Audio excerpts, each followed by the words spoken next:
तो इस एपिसोड के शुरुआत में हम देखते हैं यांतियन के मास्टर को ट्रीटमेंट के लिए ले जा रहे होते हैं। यांतियन अभी भी चिंता कर रही होती है। तभी जनरल बोलती है, तुम चिंता मत करो, हर आइनेस ने पहले ही सेक्ट के सबसे बेस्ट मेडिसिन प्रैक्टिशनर को एरे डिवाइनर के ट्रीटमेंट के लिए बोल दिया है। उन पर विश्वास करो, तुम्हारी मास्टर जल्दी उठ जाएगी। यांतियन बोलती है, हाँ, हर आइनेस के पास अनगिनत टैलेंटेड मेडिसिन प्रैक्टिशनर है, मुझे उन पर विश्वास है। इस ट्रिप के दौरान मैंने वास्तव में आपको बहुत ज्यादा परेशान किया है। वैसे हर आइनेस और डीमन सुप्रीम कहाँ गए हैं? ये सुन के जनरल घबरा जाती है। फिर वो यांतियन से बोलती है, चलो मैं पहले तुम्हें चेंज करवा के कुछ खिला पिला देती हूँ। और फिर मन में बोलती है, वो दोनों भी बहुत बिजी हैं। जिसके बाद एक कमरे में यूनर को दिखाया जाता है और वहीं उसके नीचे सेन लेटा होता है और यूनर ने उसे बांध के रखा होता है। सेन बोलता है, यूनर तुम ये क्या कर रही हो? मैं समझ सकता हूँ कि तुम मुझसे सवाल करने के लिए कोई एकांत जगह ढूंढना चाहती थी, लेकिन तुमने मुझे क्यों बांधा है? वो उसे चुप करवा के बोलती है, मास्टर थोड़ा पेशेंट रखिए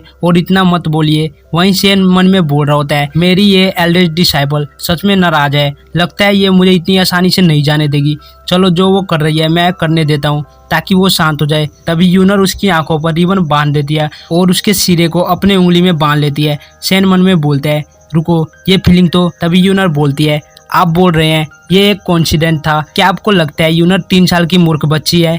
ये ट्रूथ सिल्क रिबन आपको सच्चाई बताने पर मजबूर कर देगा। फिर हमें इस ट्रूथ सिल्क रिबन के बारे में बताया जाता है। ये स्वांजी सेक्ट में जो स्पाई होते हैं उनसे पूछताछ करने के एक तेज हथियार है। इसे स्पिरिचुअल एनर्जी से भरने के बाद इसे सस्पेक्ट से कनेक्ट करके अपने सेंस के साथ जोड़ने पर अगर सामने वाला पर्सन सच बोलता है तो दूसरे पर्सन को बहुत दर्द होगा। और यूनर ने सेन के साथ कनेक्ट किया है। अगर सेन सच बोलता है तो यूनर को दर्द होगा और अगर यूनर सच बोलती है तो सेन को दर्द होगा। तभी सेन बोलता है, अगर तुम हर्ट हो गई तो मैं क्या करूंगा? यूनर प्लीज मेरी बात सुनो और इसे हटा दो। तभी यूनर उसे पकड़ के उसके ऊपर आकर बोलती है, मास्टर जब आपने लाइफ और डेथ रियम के पहले ट्रिबुलेशन पर ब्रेक थ्रू किया तो क्या उस फीमेल कल्टीवेटर के साथ कुछ किया था? सेन अपने मन में बोलता है, लगता है वो मुझे इसे रिफ्यूज करने का कोई चांस नहीं देने वाली, इसलिए मैं हाँ बोल देता हूँ। और वो बोल देता है, हाँ मैंने किया था, लेकिन जैसा कि हमें पता है सेन ने यांतियन के साथ कुछ नहीं किया, वो तो लुओ के कारण ब्रेक थ्रू कर पाया था। हाँ तो सेन ने जैसा कि झूठ बोला था जिस कारण यूनर को कुछ भी फील नहीं होता। वो बोलती है, ट्रूथ सिल्क रिबन ने कोई रिएक्ट नहीं किया, इसका मतलब ये झूठ है जैसा कि एक्सपेक्ट किया था। मास्टर मुझे हर्ट करने से डर रहे हैं इसलिए आप झूठ बोल रहे हैं, लेकिन एक झूठ झूठ होता है। मैं थोड़ा दर्द महसूस करना चाहूंगी तो आप सच बोलिए। आपका झूठ भले ही मुझे हर्ट नहीं करेगा लेकिन वो मेरे दिल को चोट पहुंचाता है। सेन अपने मन में बोलता है, ट्रूथ सिल्क रिबन ने रिएक्ट किया, इसका मतलब वो सच बोल रही है। मैं उसका मास्टर होने के नाते मैं अपने डिसाइपल को कैसे दर्द महसूस करने दे सकता हूँ? तभी वो बोलने ही वाला होता है। तभी यूनर उसे चुप करवा देती है और सेन के ऊपर लेटकर बोलती है, अगर फॉर्चून टेलर सच में उस फीमेल कल्टीवेटर की मास्टर है तो क्या आपने उसे बचाया क्योंकि आप उसके और उस फीमेल कल्टीवेटर की परवाह करते हैं? सेन मन में बोलता है, एक और क्वेश्चन, मैंने उन दोनों को बचाया क्योंकि वो दोनों मेरे सेक्ट के मेंबर हैं, मेरा और कोई दूसरा इंटेंशन नहीं था। मैं तुम्हारा मास्टर हूँ तो मैं अपने डिसाइपलों के प्रति अपने प्यार को अपने कर्तव्यों में कैसे शामिल कर सकता हूँ? सवाल ये है कि इन दोनों आंसर में से एक सही है, इनमें से कौन सा यूनर को हार्म नहीं पहुँचाएगा? सेन बोलता है, मैंने सिर्फ फॉर्चून टेलर को बचाया। ये सुन के यूनर मन में बोलती है, कोई दर्द नहीं हुआ, इसका मतलब ये झूठ है। हो सकता है कि मास्टर को उस फीमेल कल्टीवेटर की ज्यादा परवाह हो। जिसके बाद यूनर सेन से कस के लिपट के बोलती है, आप उस फीमेल कल्टीवेटर को सेक्ट में वापस क्यों लाए? क्या आप में उसके लिए फीलिंग डेवलप हो गई है? सेन हैरान होकर बोलता है, अरे तुम गलत समझ रही हो, ऐसा कुछ नहीं है। तब यूनर को दर्द महसूस होता है। ये देख सेन अपने मन में बोलता है, ओह नो, मैंने गलती से सच बोल दिया जिसके कारण उसे दर्द हुआ। नहीं, मुझे पहले इस ट्रूथ सिल्क से छुटकारा पाना होगा। तब यूनर अपनी गहरी अदाओं में बोलती है, मास्टर। यूनर बहुत खुश है। इसकी इस बात से सेन को दर्द महसूस होता है। वो सोचता है, मुझे दर्द हुआ, इसका मतलब ये सच बोल रही है, लेकिन क्यों? यूनर ये सुन के कि उस लिटिल गर्ल के प्रति मेरा कोई भी फीलिंग नहीं है, वो इतना खुश क्यों है? तभी यूनर बोलती है, मास्टर अब ये मेरा फाइनल क्वेश्चन है, क्या आप मेरे साथ एक रात बिताना चाहोगे? लिटरली गाइस उसने यही बोला है। और ये सुन के सेन को तो 440 वोल्ट का झटका लगता है। उसको तो कुछ समझ में ही नहीं आता कि उसने ये क्या बोल दिया। तभी यूनर बोलती है, आप कितने डमी हो मास्टर, स्टूपिड की तरह हरकत करना बंद करें, इसे समझने में इतना मुश्किल भी नहीं है। सेन ब्लश करते हुए बोलता है, मैं यूनर बोलती है, मास्टर क्या यूनर सुंदर नहीं है? सेन बोलता है, किसने कहा कि तुम सुंदर नहीं हो? तभी यूनर को फिर से दर्द होता है। सेन घबराते हुए बोलता है, यूनर तुम ठीक हो? यूनर बोलती है मुझे पता है, लेकिन मास्टर जब तक ये नहीं बता देते कि सच में उनके मन में क्या है मैं चोट पहुंचाते रहूंगी। चलो देखते हैं, क्या आप अभी हार नहीं मानोगे? और वो शेन के कानों को बाइट कर लेती है। शेन अपना सिर दूसरी ओर करके बोलता है बहुत हुआ। तभी यूनर उसके फेस को पकड़ के अपने अरमानों से सटा के बोलती है तो आप आंसर देने से मना कर रहे हैं, लगता है इससे कुछ बेहतर करना होगा। और वो शेन के हाथों को अपने जांघों पर रख देती है और बोलती है मैं अभी आपके साइलेंस को तोड़ती हूँ। और वो अपना हाथ शेन के मेन पार्ट की ओर ले जाने लगती है, लेकिन तभी शेन वहाँ पर किसी चीज से ब्लास्ट करके निकल जाता है और स्मोक हटने पर वहाँ शेन के बजाय उसकी डोल होती है। ये देख यूनर बोलती है ओह तो आप बच के भाग गए। जिसके बाद हम शेन को देखते हैं, वो बोल रहा होता है डैम इट, मैं अगर वहाँ और थोड़ी देर रुका होता तो मैं पागल हो गया होता। एक मास्टर होने के नाते मेरे दिमाग में मेरी डिसाइपल के लिए ऐसे थॉट कैसे आ सकते हैं। वहीं दूसरी ओर यूनर भी ब्लश कर रही होती है। वो बोलती है वो इतनी जल्दी इस तरह से क्यों भाग गए? क्या उन्हें ये लग रहा था कि वो गलती से मुझे चोट पहुंचा देंगे?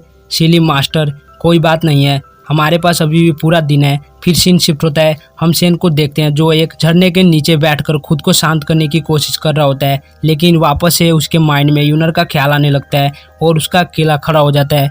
वो खुद को पंच मार के बोलता है नहीं नहीं, मैं ये क्या सोचने में लगा हुआ हूँ, मैं खुद को इतनी शांत करने की कोशिश कर रहा हूँ लेकिन ये सब यूजलेस है। ऐसा लगता है मेरी ट्रेनिंग अभी भी अधूरी है, तभी मैं खुद को शांत नहीं कर पा रहा हूँ। यूनर, क्या तुम वो इंडिपेंडेंट लिटिल गर्ल नहीं थी जिसे मैं जानता था? तुम्हारा मुंह इतना गंदा था लेकिन तुम्हारा दिल सही जगह पर था। तुम किसी भी चीज के लिए फाइट नहीं करती थी और चुपचाप अपने सीनियर सिस्टर होने का फर्ज निभाती थी। सालों पहले जब हमारा सेक्ट डेंजर में था, मैंने अपने दुश्मनों को फ्रंट लाइन में मार दिया था। तब तुमने ही लीड करके सबको सेफली सेक्ट में सबको वापस लेकर गई थी। तुमने मुझसे कहा था कि हमारा सेक्ट एक फैमिली की तरह शांति से रहेगा। अगर हम फैमिली हैं तो तुम ऐसा क्यों कर रही हो? तुम मेरे पास आने की कोशिश क्यों कर रही हो और मैं तुम्हें कैसे फेस करूंगा? तभी कोई बोलता है मास्टर, क्या आप बेवकूफ़ होने का नाटक कर रहे हैं या फिर आपको सच में कुछ नहीं पता? ये लुओ होती है। शेन बोलता है लुओ तुमने अपने आप को रिफॉर्म कर लिया? वो बोलती है हाँ, इन सब का क्रेडिट मास्टर को जाता है क्योंकि आपने मेरी सोल को हेवनली बुक में रखा था, जिससे धीरे धीरे मेरी सोल रिफॉर्म होने लगी। शेन बोलता है जब मैंने उस बोधिसत्व से फाइट किया तो मैंने इस जेट के अंदर उसकी कल्टीवेशन का बड़ा हिस्सा सील कर दिया है, लेकिन चूंकि तुम अभी सोल फॉर्म में हो इसलिए मैं तुम्हारे ठीक होने तक इसे धीरे धीरे वापस तुम्हारे अंदर ट्रांसफर करूंगा। तुम कुछ बोल नहीं रही। लुओ बोलती है मास्टर, क्या आप सच में नहीं जानते कि सीनियर सिस्टर कैसा महसूस करती थी, या आप उनसे बच रहे हैं क्योंकि आपने वास्तव में उनके प्रति कभी भी ऐसा महसूस नहीं किया है? अगर नहीं तो क्यों ना आप उनके बजाय लुओ को देखें। शेन बोलता है तुम्हारे कहने का क्या मतलब है? वो बोलती है क्या मैंने क्लियर नहीं बोला था? चलो कोई ना, मैं फिर से बोलती हूँ। चूंकि मास्टर सीनियर सिस्टर के साथ नहीं सुनना चाहते तो आपका मेरे बारे में क्या विचार है? लेकिन शेन अभी भी कंफ्यूज होता है। जिसके बाद लुओ शेन के कान में बोलती है हालांकि मैं अभी एक सोल फॉर्म में हूँ, लेकिन लुओ सीनियर सिस्टर से कम नहीं है। आप क्या सोचते हैं? ये सुन शेन उसकी ओर देखता है और उसके सर पर एक घूंसा मारता है और बोलता है तुम मेरे साथ फिर से प्रैंक कर रही हो। तुम एक स्पिरिट फॉर्म में हो तो तुम ये मत सोचो कि मैं तुम्हें कुछ नहीं करूंगा। क्या मास्टर को चिढ़ाना अच्छी बात है? लुओ शांत हो जाती है, फिर बोलती है अब ये साफ है मास्टर, आप मुझे केवल एक बच्चे के रूप में देखते हैं। एक एडल्ट पर्सन किसी भी बच्चे की बातों से प्रभावित नहीं होता, इसलिए उन्हें परेशानी नहीं होगी, है ना? इसका मतलब आप पहले ही सीनियर सिस्टर को एक वुमेन के रूप में देखने लगे हैं। ये सुन के शेन ब्लश करते हुए चिल्लाकर बोलते हैं क्या नॉनसेंस वाली बातें कर रही हो? ऐसा कुछ नहीं है, ये इम्पॉसिबल है। यूनर तुम्हारी सीनियर सिस्टर और मेरी डियर डिसाइपल है। लुओ बोलती है एक मैन और एक वुमेन के बीच प्यार का पहचान से क्या लेना देना है?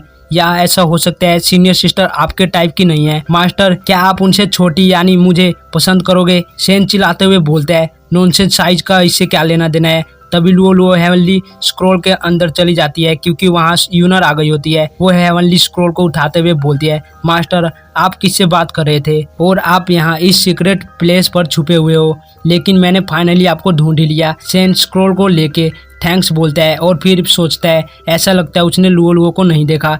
फिर बोलता है मुझे अचानक कुछ याद आ गया है और वो वहाँ से जाने लगता है, लेकिन तभी यूनर उसका हाथ पकड़ के रोक देती है और बोलती है इतना अर्जेंट क्या हो सकता है? मुझे लगता है कि मैंने साइज के बारे में कुछ सुना है ये सुन सेन घबरा जाता है और बोलता है, ओ हाँ हाँ हाँ सही है, मेरी ऑब्जर्वेशन के अनुसार साइज किसी भी व्यक्ति के भीतर मौजूद इनर दान के कीवाई को बढ़ाता है। इस प्रकार एक रियल्म से ब्रेक थ्रो करने की स्पीड बढ़ जाती है। ये मैंने अभी अभी कल्टीवेशन की नई स्टडी की है। बड़ा साइज होना कल्टीवेशन के लिए बहुत अच्छा है। और वहीं वो रोते हुए मन में बोलता है, oh know what the fuck, मैं ये क्या बकवास की बात कर रहा हूँ। ऐसी बकवास का अब जरूर स्टडी किया जाएगा। इस सिचुएशन से बाहर निकलना बहुत मुश्किल है। तभी यूनर उसकी बातें सुन के हंसने लगती है। वो बोलती है, क्या नॉनसेंस है, मास्टर फिर से रैंडम चीज़ों के बारे में सोच रहे हैं। ये थ्योरी के अनुसार क्या इसका मतलब ये नहीं है कि एक आदमी के स्पिरिचुअल प्रैक्टिस की औरतें बराबरी नहीं कर पाएंगी, क्योंकि आदमी ज़्यादातर औरतों से लंबे होते हैं। वहीं उसको हंसता देख सेन ब्लश करते हुए उसको ही देख रहा होता है। यूनर उसके पास आके बोलती है, मास्टर आप किस बारे में सोच रहे हैं कि आपका फेस डेड हो गया है। सेन अपना मुंह दूसरी ओर करके बोलता है, कुछ नहीं, मुझे बस अचानक ख्याल आया इस वर्ल्ड के अंदर सिर्फ तुम हो जो मेरी फैंटेसी आइडिया पर हंस सकती हो। ये सुन के एक पल के लिए यूनर भी हैरान हो जाती है। तभी सेन खांस कर बोलता है, यूनर तुमने इस बारे में क्या कहा। मैं तभी यूनर उसके मुंह पर उंगली रखकर चुप करवा देती है और फिर बोलती है, मास्टर आप बहुत दिनों से बाहर हैं, आप थक गए होंगे है ना, ये कैसा रहेगा, आपको पहले आराम कर लेना चाहिए। सेन बोलता है ठीक है, और फिर मन में बोलता है, वो अभी भी हमेशा की तरह विचारशील है, मैं इसके बारे में कुछ ज़्यादा ही सोच रहा था। नेक्स्ट सीन में हम देखते हैं सेन पूरा नंगा बैठा होता है, हाँ सिर्फ तौलिया लपेटा होता है। तभी पीछे से यूनर बोलती है, मास्टर क्या कुछ गलत है, आप आ क्यों नहीं रहे। वहीं सेन तो पूरा शौक होता है। वो चिल्लाते हुए मन में बोलता है, यहाँ ये क्या हो रहा है, ये कोई सेंस नहीं बना रहा। तुमने मुझे आराम करने के लिए कहा, मैंने सोचा मैं जाकर खाना खाऊंगा और सो जाऊंगा, लेकिन तुम्हारे आराम करने का मतलब तुम्हारे साथ स्प्रिंग में नहाना था। तभी यूनर बोलती है, क्या हुआ, मुझे याद है मास्टर को साफ रहना पसंद है, तो आप नहाने के लिए क्यों नहीं आ रहे। इस बात के स्प्रिंग वाटर को जेट ड्यू कहते हैं और ये पूरे मेनलैंड का नंबर 1 सेक्रेट स्प्रिंग है। ये ना केवल थकान को दूर करता है बल्कि मांसपेशियों और हड्डियों को भी मजबूत कर सकता है। इसके अलावा ये कल्टीवेशन में भी इम्प्रूव कर सकता है। मास्टर ने बाहर जाकर कम समय के अंदर ब्रेक थ्रो कर लिया था। मैंने सोचा ये आपके कीवाई को स्टेबलाइज कर देगा, या फिर मैं गलत हूँ। सेन बोलता है, नहीं नहीं, ये वही है जिसकी मास्टर को अभी जरूरत थी। यूनर मेरे बारे में इतना सोचती है, मैं बहुत खुश हूँ। बात बस ये है कि एक आदमी और एक औरत एक साथ, तुम्हें बस मुझे नहाने देना चाहिए, बाकी मैं खुद कर लूँगा। यूनर एक स्माइल करती है और सेन का हाथ पकड़ के उसे पानी में खींच लेती है और उसे हग कर लेती है और फिर बोलती है, मास्टर मैं आपकी डिसाइपल हूँ, तो आपकी देखभाल करने के लिए जेंडर या एज की क्यों जरूरत है। इसके अलावा जब यूनर को चोट लगी थी तो मास्टर ने मेरी बहुत देखभाल की थी। इसके अलावा बस जेडोस में नहाना पर्याप्त नहीं है। मैं चाहती हूँ कि आप स्वस्थ हो जाएं ताकि आप 2 गुना मजबूत हो जाएं।